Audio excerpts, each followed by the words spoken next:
Hello, everyone. I am Mary Carl from 451 Research, and I will be your moderator today. On behalf of SecureAuth and Core Security and 451 Research, I'd like to welcome everyone and say thank you for attending today's webcast. Presenting on today's webinar will be Garrett Bekker, 451 Research Principal Security Analyst. Following Garrett will be Christopher Sullivan, SVP Chief Information Security Officer of SecureAuth and Core Security. By way of housekeeping, today's event will run between 45 to 60 minutes, including the Q&A period following the two presentations. Please submit your questions at any time during the webinar, and a copy of the slides will be available for download to all attendees. We also ask that you provide us with any feedback that you may have from today's webinar. And with that, I'll pass it over to Garrett.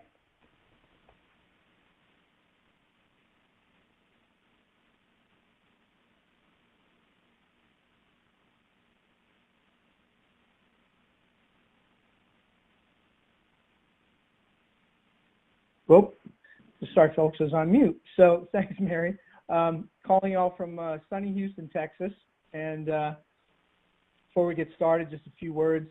I'm one of 5 analysts currently on the information security team here at 451. And my primary coverage areas are identity and access management, so things like authentication, single sign-on, identity as a service, et cetera, and also data security, so DLP, encryption, tokenization, things like that. I also spent a lot of time on cloud security and IoT security, since identity and data security are pretty commonly used in those environments as well. Real quick about us, 451's been around since 2000. For those of you who may not have heard of us, we've got over 300 employees, about 150 analysts. And if anyone's curious, like I was, where the name came from, any of you science fiction fans may have guessed that it came from the novel Fahrenheit 451 by Ray Bradbury. So just to summarize some of the key points I want to make in the talk today, made a number of predictions as we had in the title. It was predictions for 2018. So really, I'm going to make 4 predictions. The first one is that identity becomes the new perimeter. And we'll also start out, we'll look at some data from 451 on cloud adoption and the different, some discussions about how to secure the cloud, and basically make the case that network-based security is no longer sufficient as we increasingly use things like cloud, mobility, IoT, et cetera. The second is one that's been around for a while, but this idea that passwords will die. I'm not sure that they'll ever completely die, but the main point is if we're going to rely more and more on identity, we're going to need some new approaches than what we've been doing for the past 15 years or so. So we'll talk a little bit about the pros and cons of passwords and multi-factor authentication. Third one's a new theme we've been working on at 451 regarding the rapid spread of advanced analytics like machine learning and artificial intelligence. And then lastly, I'll wrap up. I'll talk a little bit about the cloud security landscape and how that's evolving. So this first slide is a pretty simple point, but basically we're seeing tons of security companies in the market.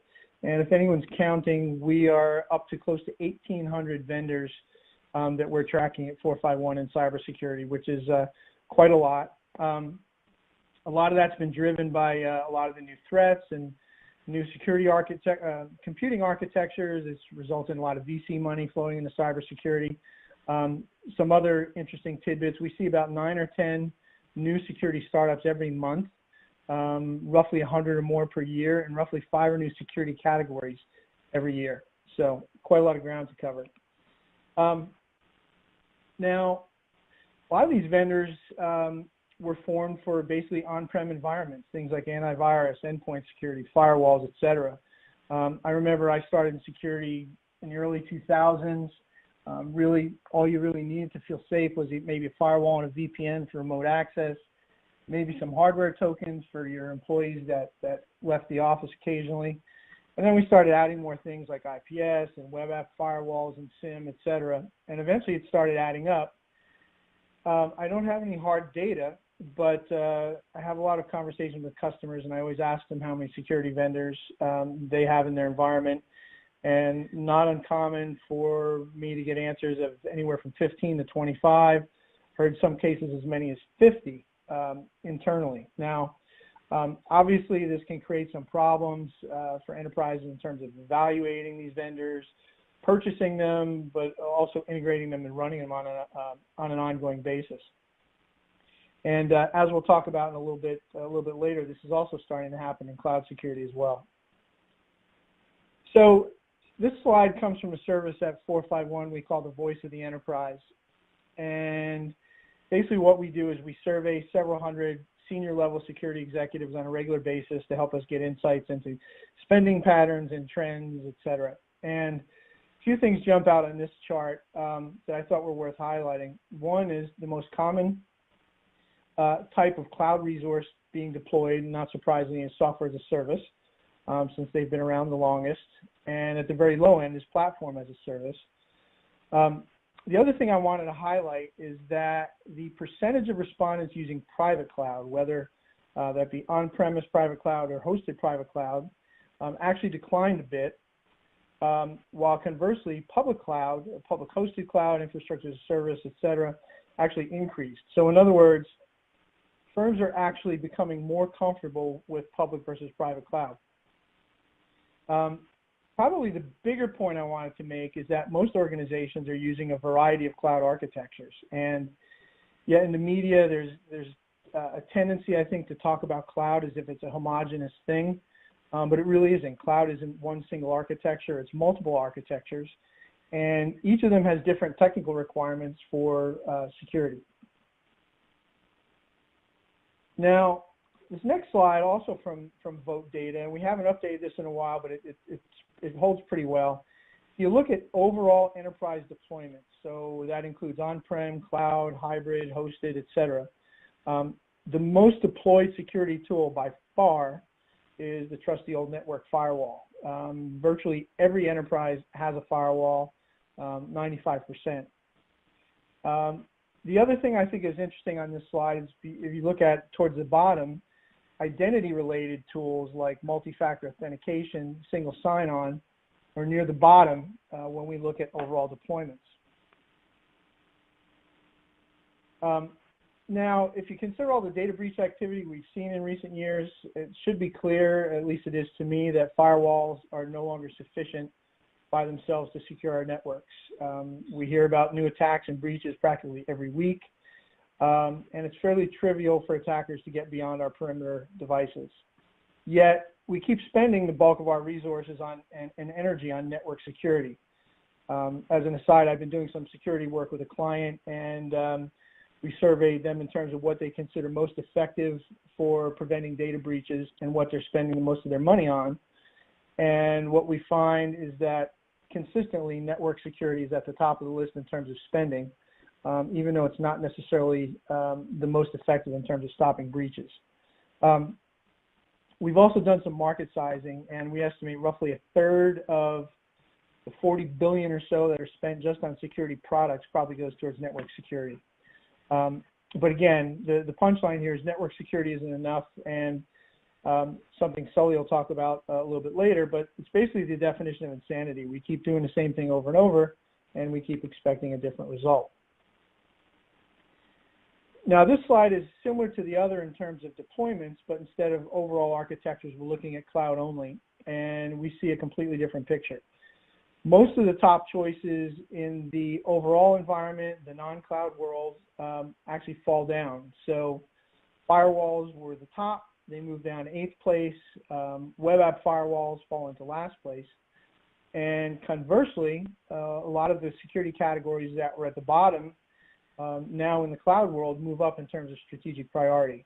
So identity and access management moves up in 2nd place, DLP moves from last place up in 3rd place, multi-factor authentication moves up in 4th, et cetera. So really the key takeaway from this slide is that when we move from the on-prem to the cloud world, our security priorities are almost a mirror image of what they were in the old world. So this brings us to prediction number 1, which is basically that identity is the new perimeter. And I'm not the first person to use this term. It's almost getting to be a little bit of a cliche, but it's pretty accurate, I think. And the basic idea is when you add things like cloud, mobility, and IoT in the picture, You could make the case that not only are network-based security tools easy to bypass, but they're actually becoming less and less relevant.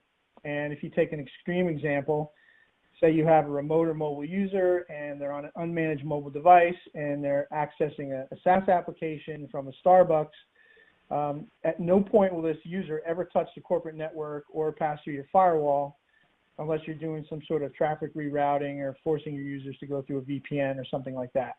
The point is, though, you can't just take your old security infrastructure and port it to the cloud. And this idea that everyone on the outside is untrusted, everyone on the inside is trusted, it really doesn't apply anymore in the new world. So if that's the case, the only real alternative is to base access to resources more squarely on users or machines' identity. And that may seem logical, but if you think about it, for much of the last 20 years, we've controlled access to resources largely using firewalls and firewall rules based on things like IP address and port. And it's kind of, if you think about it, it's kind of like if you went to the airport and you went through the security and the security guard asked you where you're going, where you're coming from, but never bothered to ask you to see your ID or let alone look inside your luggage. So in the old world, we typically based a lot of access control on trust and domain. So we only trusted devices that we managed. But in the new world with BYOD, we really need to focus on managing and securing apps and client and content as well. Device trust used to be based on the domain. Excuse me. So if you're on the domain, you were trusted. But now we establish device trust via things like enrollment. And then the last one is fairly important, but controlling access is more based on who you are and your role than where you're located. Now, location can certainly be an extra input that we can use, and that can have an impact on how security policies are enforced, but it's no longer the only or main input into our access control decisions. So the next prediction, passwords will die. And this may be an overstatement, and I'm not sure if passwords will ever fully go away, but if your users and applications are trying to, that your folks are trying to access are scattered all over the place, they're no longer behind the perimeter, one of the most important things you can do to control access is verify that users are who they say they are. And one of the most common ways to still do this is the good old username and password. And I think everyone pretty much knows the limitations of passwords these days. They're hard to remember, they're easy to guess, et cetera, but yet they're still around. And a couple months ago, I was actually cleaning out my office and I came across a really interesting research paper by an industry analyst friend of mine and made some really good predictions how over the next 3 or 4 years, passwords would be completely obsolete. Everyone would be using some form of multi-factor authentication. The only problem is this paper was actually written in 2001. So here we are 16 years later and passwords are still pretty prevalent. So the question is, if everyone knows why passwords are so bad, why are we still using them? And the issue is, I think, there are a few answers. One, I think it's just inertia and old habits die hard. In many cases, also, passwords are fine.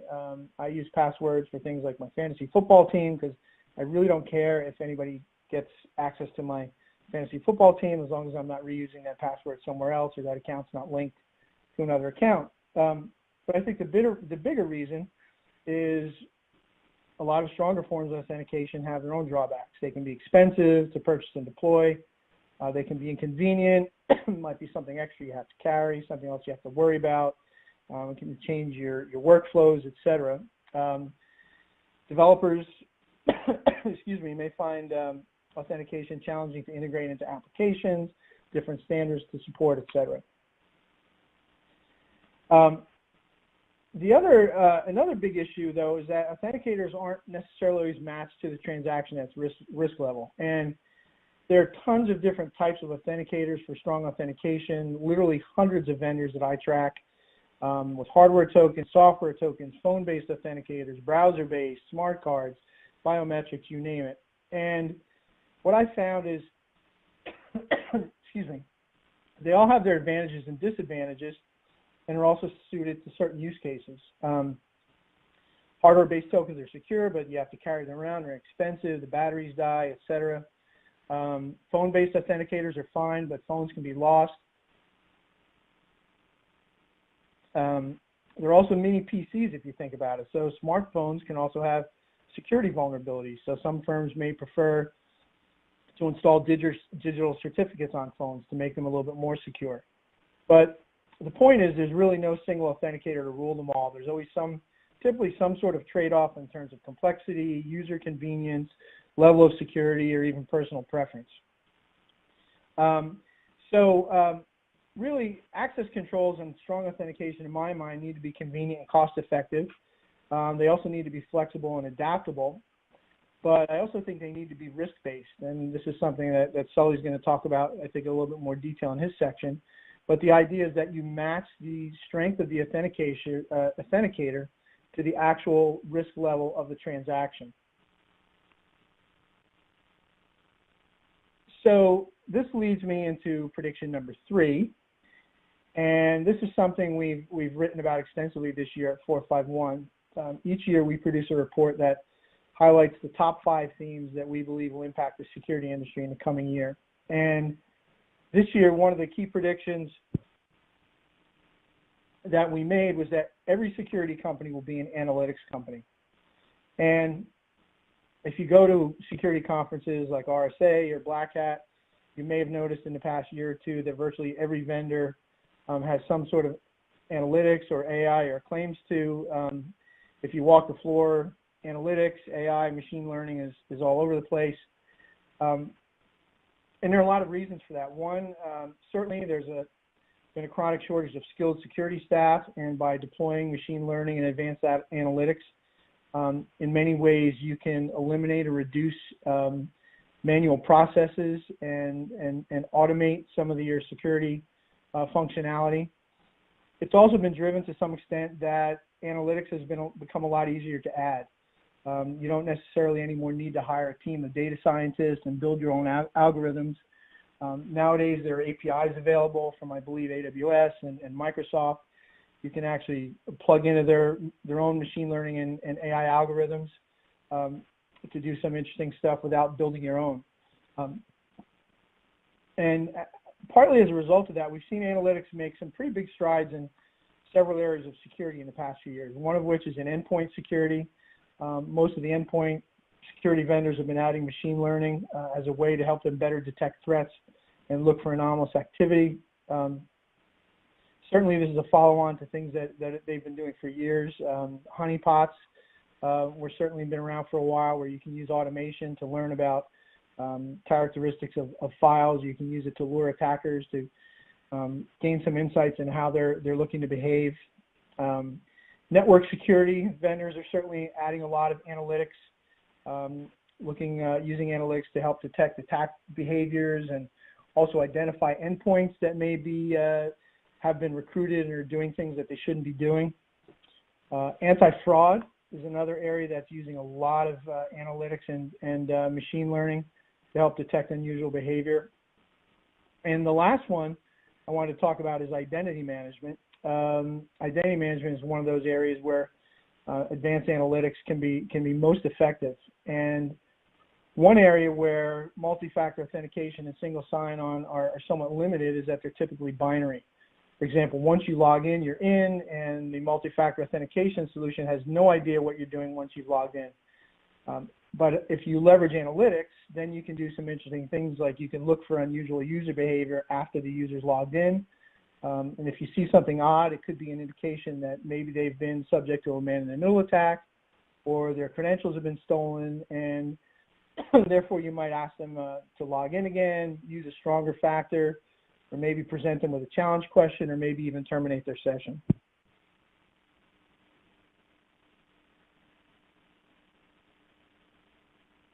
So 2 more slides before I turn over to Sully, but basically this ties back to the earlier discussion I had about the proliferation of security vendors, 1,800 different vendors.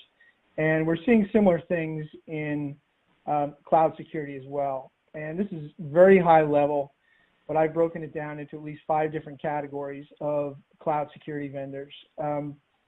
I put in web gateways. We may have subsumed those within CASB these days, but really they were the first ones that were designed to protect cloud apps. A lot of them basically used an inline proxy to help protect against web-based threats, and later that architecture was used to do things like SaaS encryption gateways, and also proxies were basically the foundation for what's now known as cloud access security brokers, or CASBs. And CASBs have been around for a few years, but basically they started out doing things like discovering unsanctioned SaaS applications running in your network so you could get a handle around the risk they might pose. And then they later added things like DLP and encryption and even some aspects of identity management. We've also seen vendors that are focused on doing security for cloud infrastructure. So whereas CASBs are mostly focused on SaaS apps, cloud infrastructure security vendors are more focused on infrastructure as a service, so things like AWS and Azure, Google, what have you. And then last but not least, and these have probably been around the longest, are vendors that have been doing single sign-on for SaaS and cloud apps, or what's known as identity as a service. So really the point of this slide was really that we're seeing a pretty rapid proliferation of vendors focused just on cloud security. In fact, we've identified close to 100 of them at 451, and we expect that list to grow. So that leads me to the final prediction before I turn it over to Sully. But given that there are so many different security vendors, we hear quite often from customers that we talk to that are looking to do more with cloud, that they don't necessarily want to add 4 or 5 more vendors on top of the 15 or 20 or 30 that they're already dealing with just to do cloud security. So I think over the next few years, we're going to see increasing convergence of the cloud security marketplace, and that's going to happen in a number of forms. One, certainly we're going to see internal development. A lot of these vendors are busy building out extra features, and as a result, there's more and more overlap between them. Maybe not so much between CASB and IDaaS, but certainly within each of those segments, and we're starting to see some boundaries blurring. We've also seen a fair amount of partnerships, and that's where the cross-pollination is occurring between identity as a service and CASB. I think we'll see more of that in the next few years. We're also seeing a lot of M&A. We're mostly on the CASB side for the past few years. Just last week, we saw McAfee bought Sky High Networks, one of the leading CASBs. I think we've seen about 10 CASB deals in the last few years. We've also seen some identity as a service deals, and I expect to see more of those.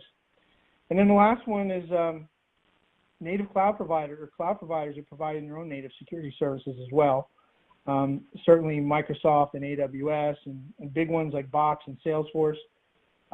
But I also think there are a lot of cloud applications, thousands of SaaS applications that will probably never have their own internal security. And also most vendors or most organizations we're talking to are using on average of 3, 4, even 5 different infrastructure as a service vendors. So certainly there's going to be a role for third-party security vendors to address those multi-cloud environments. But in any event, I think we're going to see convergence of this cloud security market, and that's going to happen in the next few years. And with that, I'll turn it over to Sully.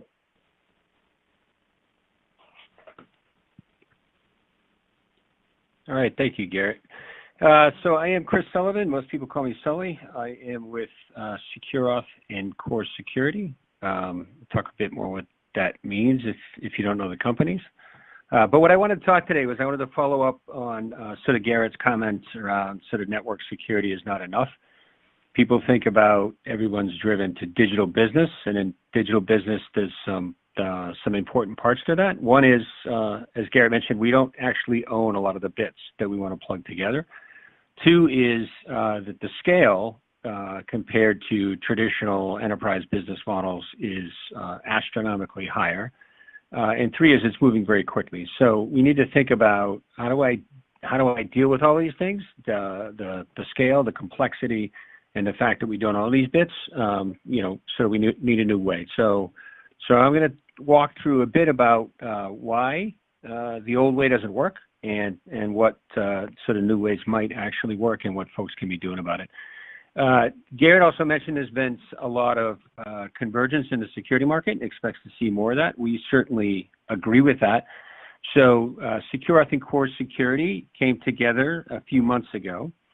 And we've actually been on a mission for the last 2.5 years to bring together these bits of security domains that we believe need to be integrated so that folks can actually go solve the problem. So at this stage, we've brought together SecureAuth, which is access management, single sign-on, really great, strong authentication, as well as core security, which traditionally was vulnerability management, doing things like attack path analysis to let you understand which vulnerabilities in your network were really important. It's not just that one patch hasn't been made, or maybe you can't make it, but how does that actually fit into sort of your higher level risk model?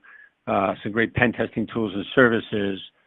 With Dembala, we have threat detection, and you can see some of the numbers up there on the right, but we actually see about 1.2 trillion DNS queries per day. We see about 60% of the U.S. Internet traffic. Garrett was mentioning that security companies need to become analytics companies. All of that is analytics. We're looking at that to figure out which devices at banks, for customers and ISPs in government agencies, which devices are compromised based on the way that they behave. So that's all machine learning, that's all analytics, and we can talk a bit more about what that is. And we also do identity management, which is key to understanding sort of who actually really has access to what. We'll talk a bit more about that as well, but that's a bit more than just Sully has a, C. Sullivan on a core security domain. But it's actually what does that give him access to, and what do those permissions give him access to? And oh, by the way, Sully has a bunch of different other applications that are connected. We also bought Secure Reset, which is a multi-factor authentication company, and Bay31, which was purely a security analytics company. So we brought those companies together over the last 2.5 years or so. And what we're doing, in addition to driving better analytics into each one of those domains, is we're thinking about how to solve problems in between those domains. There is a resource called Core Labs. You can find that on coresecurity.com. There's a Core Labs page right at the top. But you'll find things there like approaching 300 security advisories, which are quite specifically where our researchers have found vulnerabilities that people don't know about. So at that time, 0 days, in all kinds of vendors like Oracle, Microsoft, SAP, what have you. We then work with those vendors to address those issues and then release a press release and a security advisory that talks about, here's how you know if you have it, here's the indicators of compromise, here's patches and compensating controls, what have you. So that's the kind of work that we do. Going back to the issue of, are we getting it right? Do we sort of have this upside down and backwards? Garrett showed some data that showed, hey, what's the security priorities for people, and they tend to be flipping. This is a bit different way to think about that. With respect to most security controls today, we tend to do a pretty good job about efficiency. We do an okay job at risk management. You can open up the newspaper and we can talk about all these different breaches, but they don't seem to be abating. And then in terms of enabling digital business, can we allow the business to move forward? Can we allow customer great experiences for people so that they can just get in and get what they need and move on? In a secure fashion, we're doing a terrible job at that. When I say we, I certainly don't mean to say SecureAuth and Core Security. I mean to say the industry, industry in general. So let's talk a bit about why. This is sort of traditional network security. Defense in depth, or we're looking at a bunch of different things, monitoring a bunch of different devices. That creates a tremendous amount of information that analysts have to deal with. If you look at a lot of the breaches, the data was actually there. We knew the vulnerability existed. We knew malware had been detected, what have you, and we can talk about specific big name breaches with in the last couple of years where those things have happened, and yet they weren't dealt with because there's just too much information for the existing staff, the short staffs to deal with. And so we try and bring all this information together, all these silos together, and then we actually have analysts looking at large volumes of data. It just doesn't scale. It's not responsive enough.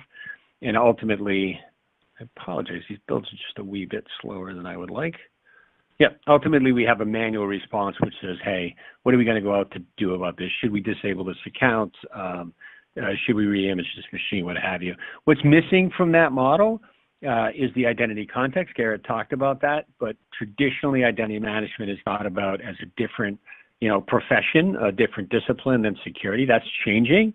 The more people I talk to, over the last year and a half, and then increasingly over the last 6 months, a lot more identity folks are reporting into security organizations, which I think is great. There's this buzzword being thrown around called orchestration. Hey, we need orchestration. That's basically playbooks that says, hey, we need to automate the workflows. We need to automate these processes so that when things happen, we know what to do. We're not just looking at an incident saying, oh my gosh, well, we better go collect identity context, what have you. Certainly there's analysis. We'll talk more about what that actually means. Case management is something that you find in other disciplines, other business disciplines, but it's where we're saying, hey, we want to put this together. We're suspicious of this device. We start adding more and more information to it until it's convicted, and then we can actually present that case to someone they can take action. And then importantly, automation. We talk about autonomous cars, what have you. There's so much going on here, and we'll talk a little bit about the scale in a minute or two. But there's so much going on here. We have to get to a point, even though it's not comfortable, where we just trust that actions are taken, accounts are disabled, ports are shut down, what have you, without humans involved. That doesn't mean humans aren't involved in an oversight capacity. It doesn't mean humans aren't accountable, but we certainly need to get there. So let's talk about why, maybe, for why where we're at. So here's a pretty nice model, sort of architecture. On the left, we have any device. I want to commit from my mobile, my desktop, whatever, my phone, through any network, and then out to any application in the world. And that sounds really good, right? In practice, though, it's a lot more complicated than that. In practice, if we talk about digital business, the scale we're dealing with is huge. So this is actually just a graphic of air traffic in one day worldwide. But even just in the U.S., there's about 23 million people flying around the air every single day. That translates to about 28 billion pounds of steel and fuel, jet fuel, and flesh that's moving around in, three axes, very, very fast, sometimes in very close proximities. And they almost never, ever, ever have a problem. That's pretty amazing. And if you had humans doing that, it wouldn't work. So the way you do that successfully is you have things that you start to hear now in audit and security around continuous monitoring. You have sensors, you have analytics, you have decision support systems. You have all of these things that we've been lacking in the security discipline. And if you don't have them, if the air traffic control system goes down, you still might fly some planes, but you back them off, right? So instead of a half a mile between the planes because of turbulence, you have 5 miles between the planes, to give the pilots a chance to react, that kind of stuff. Everything winds down. We've all been there when the air traffic control system goes down. It's not a good thing. So that's sort of the case for we need this kind of stuff for the complexity we have to deal with. Here's some case for, here's the complexity we have to deal with. So here's a very, very simple network diagram. People think about, in the Equifax case, we had that vulnerability, right? It's not just about having a vulnerability. You got to think about where that vulnerability is within your network. Here's a very simple network. Adversaries actually, they get to one vulnerability, but that typically doesn't get them to the prize, to the process or the information that they want. They have to move very quickly somewhere else. So they'll go from one vulnerability to the next. They'll move through your network. And it's important to understand how they move through your network, especially when, in today's world, in the cloud-based world, you don't even own or control lots of that network. So this gives you lots of permutations, lots of paths to think about, and lots of ways through that might be weighted by, here's a critical vulnerability that allows me to take over that machine. Here's one that just allows me to read what's on there. Importantly, if you map that onto this architecture that says any device, any network, any application, instantly you're up to hundreds of millions and billions of combinations of things that we need to think about, how they're interacting so that we can provide effective security. So one more bit about that we talked about, and Garrett mentioned as well, that network is, access and access management people, identity people are starting to think of themselves as security people. Adversaries have been thinking that way for a long time. So we have sort of your traditional networks on the right. And again, these are very simplified pictures. But we also have access on the left and identity on the left. And identity, we think about Sully, but Sully has, just on the business side, probably 10 accounts. I have an AD account, I have an O365 account, I have a WebEx account, I have a Salesforce account, which has a lot of really confidential information in it. So as we start to put all this together, we have to think about, oh, here's Sully, but Sully has access to all of these things. Sully might have specific permissions assigned to those, but those permissions might have permissions that might have permissions that might have permissions. And in some way, who knows, Garrett and I might actually be connected through some permissions. So again, the combinations are astronomical, and adversaries don't actually move through, infrastructure vulnerabilities like they did in the first step of Equifax, but they move very quickly to identity, get as far and fast as they can by jumping identities. Maybe they get a keylogger on that machine. Now they have Sully's AD account, but guess what? They just picked up his Salesforce account as well. So now I can jump over to an application in the cloud, and then I'm going to move back. When I get as far as I can with identity, I'm going to move back to infrastructure and then back to identity and that kind of stuff. So we could talk about it, happy, if you want to contact me afterwards, but the famous RSA breach, exactly that pattern. Infrastructure to identity over and over again. Equifax breach, exactly that pattern. Target breach, exactly that pattern. You could go on and on. I think if you look at the Verizon data breach incident report, it's either 83 or 86% of the major attacks, are leveraging some kind of identity context. So let's talk about how that's evolved. We already mentioned that in the early days, it was about, identity management, access management. It's about really efficiency. How do I automate some of this stuff, get the numbers down, what have you. Then we moved into compliance. I have to attest or assert that I know who has access to what, and the business user has to do that. It's very rote work even today, but we sort of evolved to take care of that. And then we moved into the cloud, so all of a sudden scale pops up, and all of a sudden we don't own all of these things. So we solved that problem with APIs for federation, what have you. So we're here. Where we're moving into now, where the evolution is going on now, is around security. So in the same way that we need to understand and connect to and integrate with all of these things in the cloud, we have to integrate our security infrastructure as well. Whether it's on-premise or in the cloud, it doesn't really matter. We need those kinds of APIs. And we've also stepped into, as we talked about, a level of scale and complexity that is clearly unprecedented. We don't have the people to deal with it. We don't have the resources to deal with it. And importantly, we don't have the time to deal with it. So that's where we have to add real sort of intelligence and analytics. And then finally, as we really want to drive business transformation, we have to do all of that stuff, but we have to add user experience as well. So if you want to be successful in digital business, gone are the days of to make it more secure, I'm going to make it harder on the user. Because in the digital business world, people just won't accept it. You got to find creative ways to be, really smart about it, to step up security when you have to, but do it in a way that is not stepping up the burden for the user. So key to that, as Garrett mentioned, I think a couple of times, is analytics and intelligence.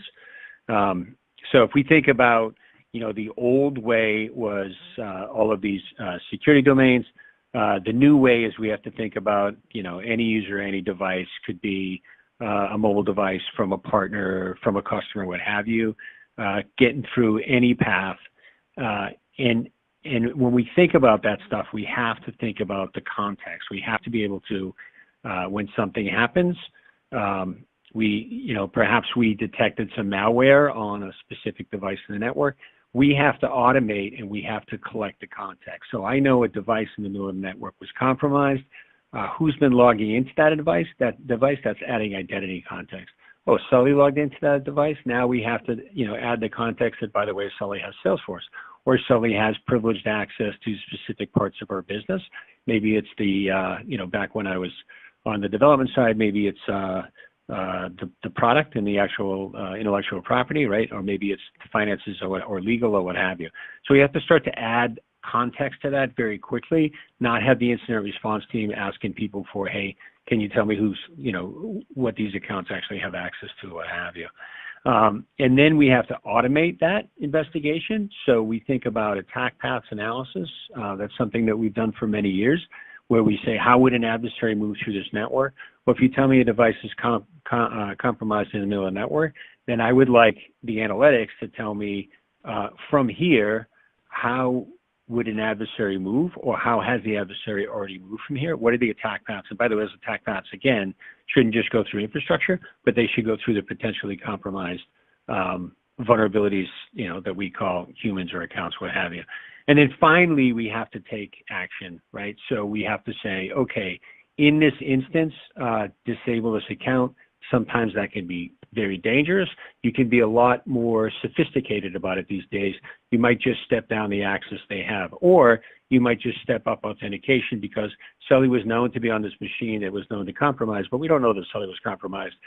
We do want Sully to step up his authentication, provide a second factor, a third factor if he's outside our traditional perimeter, because we still do have physical offices, and at least we know that Sully's sitting in the seat.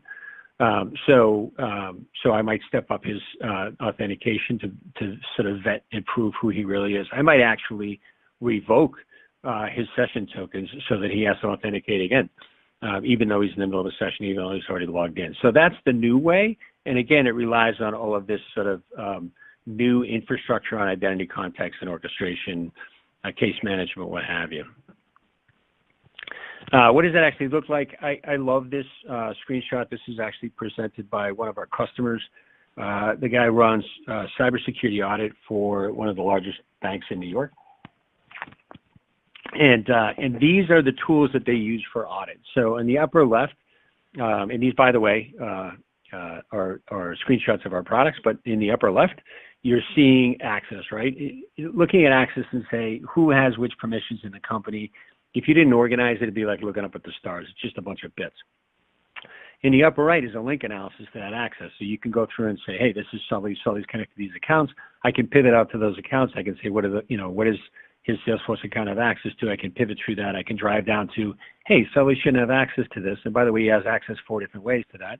Who else has access to this? And then pivot to, now I'm looking at who from that entitlement, who else has that entitlement. So I can work through that spider web in a way that's very organic and very natural for the user. Below is attack path analysis, very similar thing, except you're thinking about the analytics, you're thinking about how to run through the spider web. And then to the left is something called cluster analysis. It's a different analytics technique. So we're saying, hey, what are the relationships here in the data? This is very useful if we're thinking about things like role management, where traditionally I would say, give me 10 tellers at the bank in New York, and I'll just tell you all of them have this access and 90% have that access. That's interesting, but it is what people have today, right? It's kind of rote analysis. What might be more interesting is to say, tell me all the relationships in this data, do cluster analysis, tell me which of these permissions are close to each other, closely aligned, and then give this person a slicer, the analyst a slice that says, slice that by New York City, slice that by this branch, what have you. And then I can start to see, oh my God, these are teller ones, this is what they have. So it's a different way of coming at the same problem. Attestations or user access reviews, another big problem. If I have 30 people that work for me and 20 permissions each, that's 600 rows in a traditional attestation. If I give you this cluster analysis, you can say, oh, this cluster of people, they're all teller ones. I can drag and drop, or the 20 by 30 block, that's 600 attestations. It's done, and by the way, I have some idea what I just did. So there's different ways to think about it with analytics. On the adaptive auth side, Garrett mentioned how do you actually deal with all this complexity. In the old way, it was password. Passwords are not dead, but it is one factor and sometimes not the most important factor. We now have customers, pretty large financial institutions running without passwords.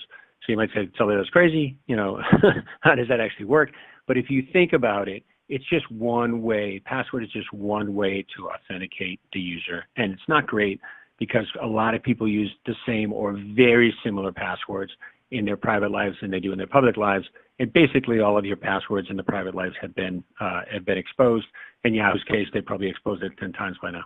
So the idea that your Office 365 employee passwords are strong passwords and secure, I could probably grab one of your employees, off the dark web. I could grab what they use for passwords, and very quickly I could sort of reverse engineer what their Office 365 passwords are. Very simple to do, right? So there's lots of other ways to solve that problem as well. The point here is you could break passwords. You can also break every single additional second factor method. Detroit Police Department, by the way, they get fingerprints from people's records. They get fingerprints for people they arrest. They actually use those fingerprints with a court order to unlock iPhones by printing out a fingerprint with a digital printer, right? So you don't have to fight a legal battle with Apple to unlock an iPhone, right? You just print it out. I can tell you myself, I was actually at a security conference recently. I took a free Clear. So Clear is the service where you do a retinal scan or a fingerprint scan and jump to TSA pre-line, because I'm too impatient to wait in the TSA pre-line. So I took a free Clear subscription, but I gave them my retinal scan and my fingerprints. And I do worry who's protecting that. And I asked the person there, and I said, you know, what happens when you get breached? And she said, we won't get breached. We're very secure. We'll never get breached. That did not provide me a huge amount of comfort. So the point here is we can look at where you are, sure you have a password, a token, click to accept, geolocation, distance, time. We can look at 15, 20 different parameters to figure out who you are. Even things like the machine learning work we're doing now is things like, how does your hand move across the keyboard? I wasn't taught to type formally. I misspelled the same words. I put the wrong letters in the wrong order all the time. That's very detectable with machine learning. So we can actually get to a point where we can say, okay, Sully maybe walked away from his workstation, didn't lock it. Garrett just sat down in front of it. He's typing differently. Maybe we should revoke his token. Maybe we should challenge him again, that kind of stuff. It's not that passwords don't have any value, but if we have 10 or 15 different ways to measure who you are and continuously authenticate who you are, maybe we don't need password. Maybe we can be stronger without it. And also, any one of these can be beat, but can you really beat 15 at the same time? That's pretty secure. Very quickly, a bit about machine learning, because I have I don't know, I'm somewhat of an evangelist with respect to people run around and say big data, machine learning, analytics, what have you. A lot of people don't really know what it means, so I just want to give you one simple example. These are two lines, if you will. If you're looking at them, it's just how, the best I could draw very quickly with the mouse, but they're two lines. And a human would look at that and know that, but a machine wouldn't, right? And you can train machines to do that, but you'd have to give it like 1 million different samples of lines, and machines would do some math to figure out that those are lines. The math that they do is actually to vibrate the bits, use statistics to vibrate the bits. This is one technique called the Boltzmann machine. They vibrate the bits around the bits that are set there, and those things are going to statistically, those two things will start to converge, and they can say, hey, these things are alike. So that's called a restricted Boltzmann machine, a Boltzmann machine, excuse me. Deep learning is something that's very cool. The pictures that you see here, the face and the cat, those are actually generated by Google, not by giving the machine learning engine 1 million photos that would characterize as faces or cats, but by just giving them 1 million photos. And what they do is each layer of this machine with these nodes that you see is a Boltzmann machine that's locked down, and then it's called the restricted Boltzmann machine. You move to the next layer. So in the first layers, you do those kind of vibrations, and you start to say, hey, there's some kind of patterns here where these bits are set next to each other. By the time you get down to the fourth layer, you start to see things like lines and curves, and the machine starts to recognize those on its own. By the time you get down to the 7th or 8th layer, it comes up with this thing. It doesn't know it's a human face, but it actually says there's something here, and it can print it out. It can visualize it for you.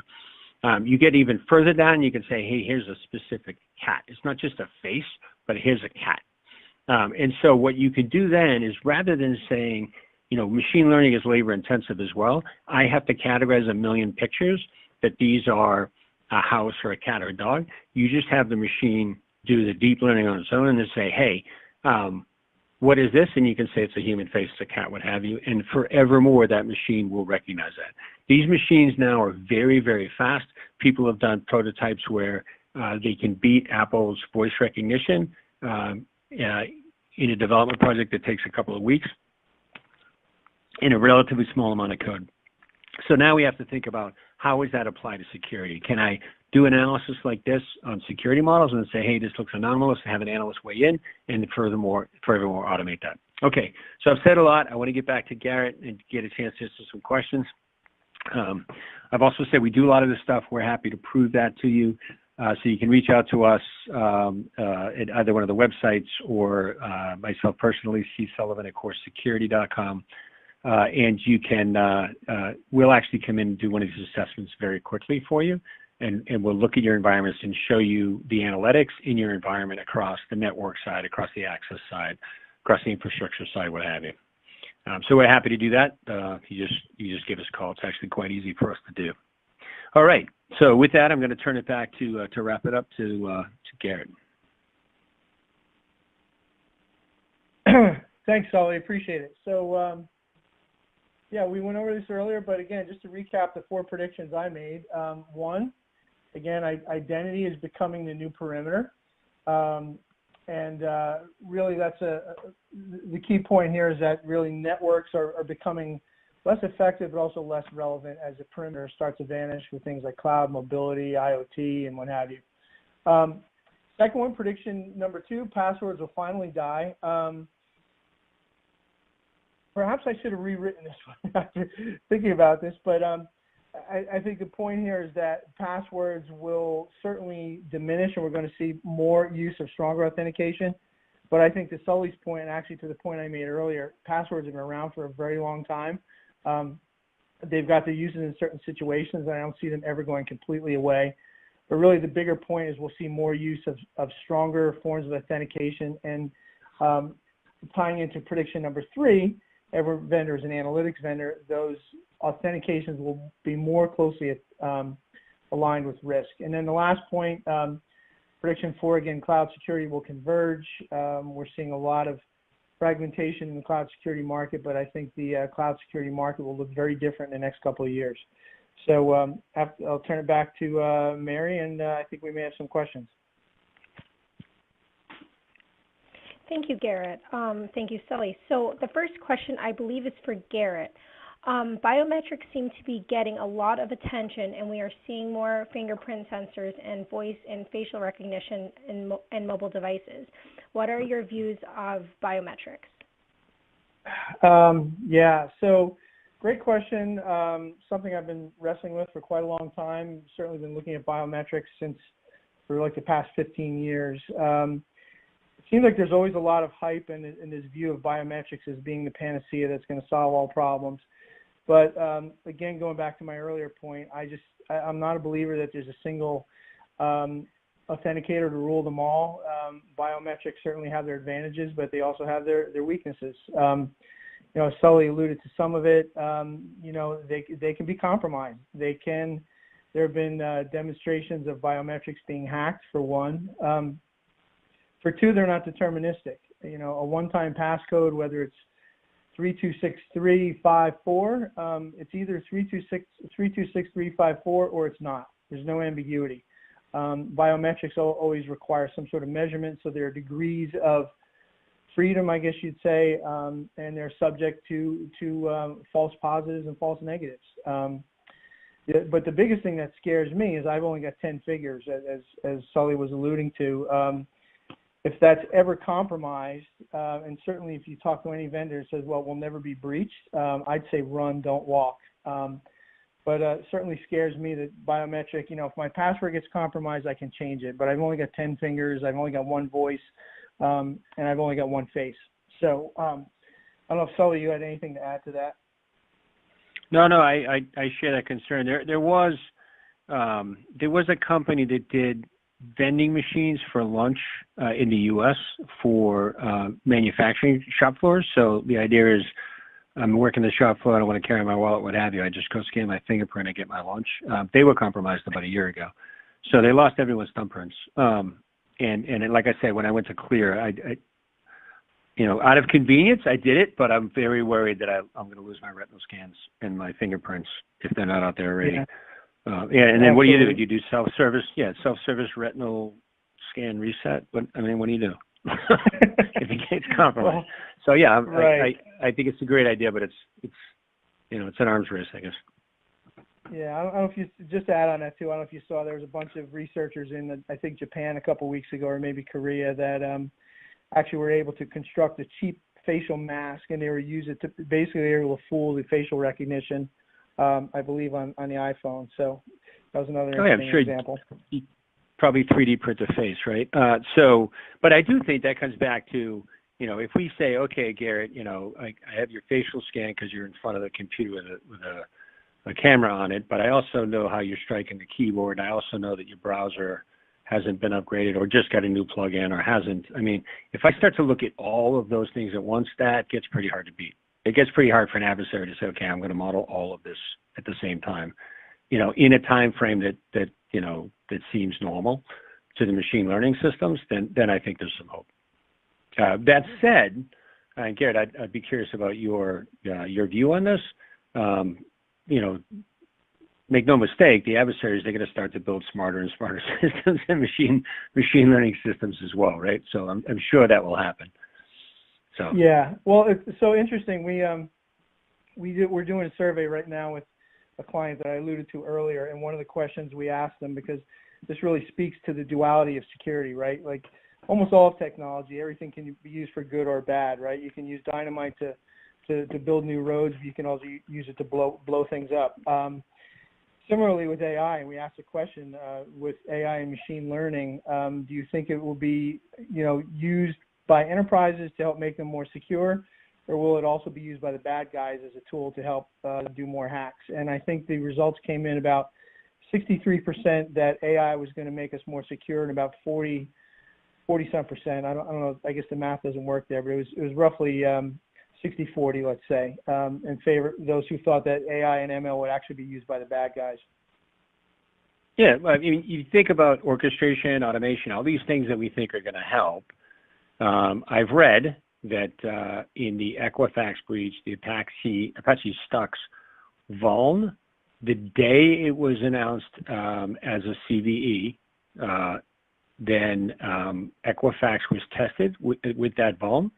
And they actually just, they just did a who am I on the machine, on the local machine, right? So they did nothing innocuous, but they tested, okay, can we get this machine? So that's pretty clearly an automated process of them going out doing continuous monitoring, right? Which is what we'd like to do, to know where the vulnerabilities are, which is what we'd like to do, right? And then, so that's pretty clearly automation, orchestration, that kind of stuff. And then 2 months later, they come back and they start the attack, right, after they're properly prepared. So I do think it would be naive to think that the adversaries aren't going to continue to advance as well. So that's what makes it fun, actually. But indeed. So Mary, do we have another question? Yeah. Yes, we have. I think we have time for one more question. What are your opinions on behavioral biometrics beyond static biometrics? I can go there if you want. Sure. I mean, go ahead. I'll take it real quick and I'll pass it to you. I think it's a really interesting area.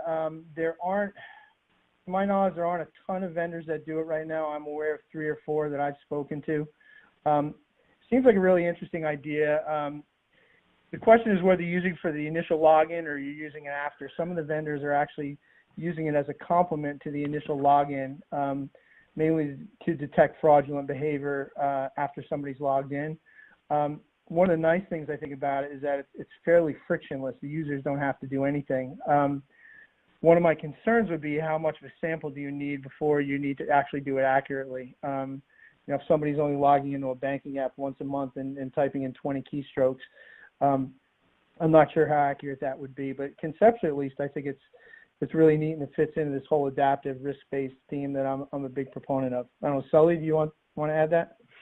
Yeah, no, I share exactly the same comments, I guess. I think it offers a lot of hope. We're certainly working on some really cool things with respect to that. If you have a user like I do that, that spends a lot of time on the keyboard, then that's, not too challenging to get low false positives. The other thing you got to worry about, though, is, what's normal if what you have is not right to begin with. So if you already have adversaries in your network, if you already have malicious behavior, what have you, then you got to be very careful to think about, am I modeling the baseline for normal against something that I shouldn't be? So it's just a different dimension I think people need to be cognizant of.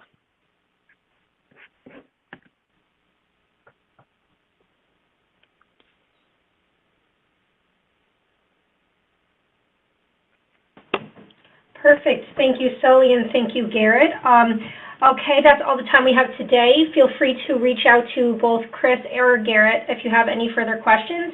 And on behalf of today's presenters, I'd like to thank you for attending today's webinar, and we hope to see you on another webinar soon. Thank you and have a great day. Thanks, everyone.